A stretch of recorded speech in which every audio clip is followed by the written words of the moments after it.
جی بسم اللہ الرحمن الرحیم۔ میں سب سے پہلے تو یہ جو آپ نے بڑی خوبصورت ایک بات کی ہے، لیکن یہ خوبصورت کے ساتھ ساتھ دردناک ہے، دردناک ہے۔ اس اعتبار سے کہ آج دنیا جو ہے وہ علم کی طرف بڑھ رہی ہے، تمدن جو ہے بڑی تیزی کے ساتھ ہے، انسان کی معاشرتی سماجی تمدنی زندگی کے مختلف پہلوؤں میں بہت ہی سرعت کے ساتھ انسان جو آگے بڑھتا جا رہا ہے، اگرچہ اس کے ساتھ ساتھ انسانی ضروریات میں بھی فرق آ رہا ہے۔ تو وہ لوگ جو کم از کم یہ دعویٰ کرتے ہیں کہ وہ اہل بیت علیہم السلام کے مکتب کے ماننے والے ہیں، تو اہل بیت کے مکتب کے ماننے کا معنی ہے سنجیدگی۔ اہل بیت علیہم سنجیدگی، سبحان السلام اللہ۔ کے مکتب کو ماننے کا معنی ہے کہ انسان ایسے ہی راہ روی میں نہ سارے مسائل کو لے چلے۔ آج لے چلے۔ مشکل یہ ہو گئی ہے کہ ہر علم کے اندر جو ہے نا وہ ایک ایسی صورت پیدا ہو گئی ہے، پڑیاں بیچنے والے جب ڈاکٹر بن جائیں تو ظاہر ہے کہ معاشرہ بدبختی کی طرف جائے گا۔ باقی علوم کی بھی یہی صورتحال ہے کہ انجینئرنگ کے جتنے شعبے ہیں، میڈیکل کے جو شعبے ہیں، تو اسی طرح علم کے جو ہیں شعبے، ان میں سے کچھ شعبوں کا تعلق جو ہے وہ علم دین کے ساتھ ہے۔ علم دین سے مراد جو ہے وہ یعنی دین کی خصوصی جو ایک پہلو ہیں، جس کا تعلق قرآن کے ساتھ ہے، حدیث کے ساتھ ہے۔ تو میں سمجھتا ہوں کہ سوشل میڈیا کے حوالے سے دو تین باتیں بڑی اہم ہیں۔ نمبر ایک تو بے سوشل شک۔ میڈیا پہ اس وقت انفارمیشن کا طوفان ہے۔ سوشل میڈیا پہ ملینز آف انفارمیشن ایسی ہیں جو ارریلیونٹ ہیں، اور لوگ بالکل اللہ بغیر پڑھے بغیر دیکھے ایسے آگے فارورڈ کیے جاتے ہیں کہ ان کو کم از کم، میں سمجھتا ہوں کہ کم از کم وہ لوگ جو اپنے آپ کو اہل بیت علیہم السلام کے مکتب کے ماننے والے کہتے ہیں، اہل بیت کا مکتب ہے علم کا مکتب، اہل بیت کا سبحان اللہ۔ مکتب تحقیق کا مطلب، اہل بیت کا مکتب جو ہے وہ مطالعے کا مکتب ہے، یعنی سنی سنائی باتوں کی بجائے انسان اسٹڈی کرے۔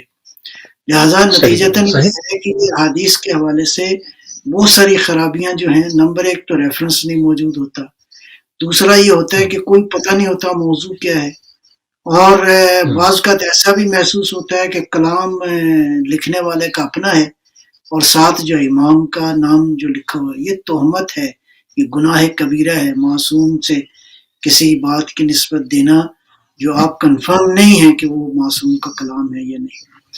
اس کے بعد جو اگلی بات ہے وہ بہت ہی اہم ہے، بہت ہی اہمیت کی حامل ہے، حدیث کو پرکھنا، حدیث کو سمجھنا، حدیث کو جو ہے وہ آگے نقل کرنا، اور جو ہے یہ کوئی آسان اور سادہ کام نہیں ہے، یعنی یہ واقعی ایک فنی کام ہے، ایک علمی کام ہے، ایک اس کے لیے جان جوکھوں کی ضرورت ہے، اس کے لیے سالہ محنت کی ضرورت ہے، اس کے لیے شرائط ہیں۔ شرائط میں مثلاً ایک شرط ہے کہ عربی زبان پہ انسان کا احاطہ ہو پوری طرح، اس کے بعد یہ ہے کہ انسان واقعاً تقویٰ کی منازل اس نے طے کی ہوں، اس لیے کہ ان حدیث کا ظاہر ہے کہ خالی لفظوں کا انتقال ضروری نہیں ہے، ان اللہ احادیث اکبر، کی نورانیت کو آگے پہنچانا بنیادی ترین مقصد ہے۔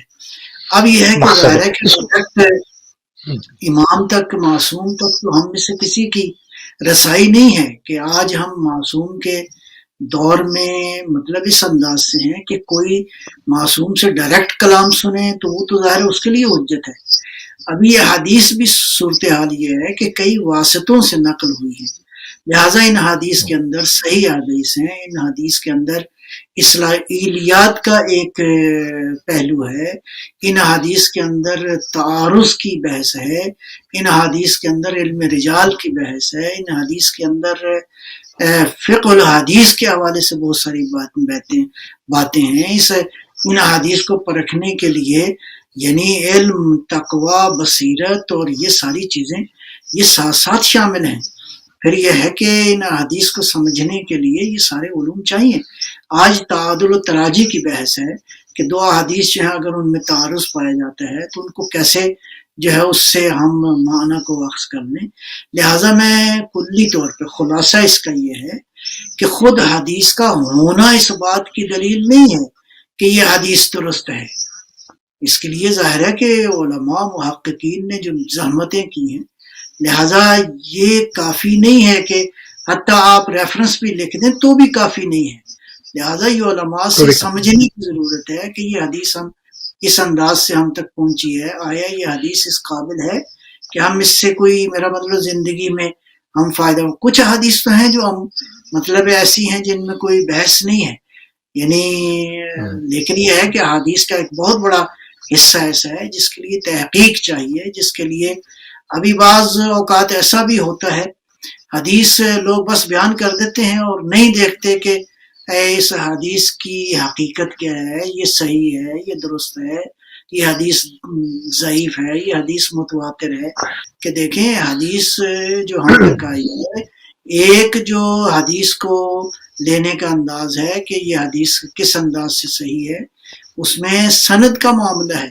اس کے علاوہ حدیث کی راویان کی تعداد کے حوالے سے اس میں مسائل ہیں. لہٰذا حدیث کو مختلف زاویوں سے ہم دیکھتے ہیں اور یہ محققین کا کام ہے، یہ اس کے لیے علماء اہل حدیث چاہیں. بہرحال میں آپ نے ایک اچھے نقطے کی طرف اشارہ کیا. میں تمام تر امت اسلامی خصوصاً اہل بیت کے ماننے والوں کی خدمت میں گزارش کریں گے، حدیث کے معاملے میں تھوڑا سا رویہ آپ کا سنجیدہ ہونا چاہیے. ابھی ایسے نہیں ہے کہ ادھر بات پہنچی اور ادھر آپ نے پہنچا دی.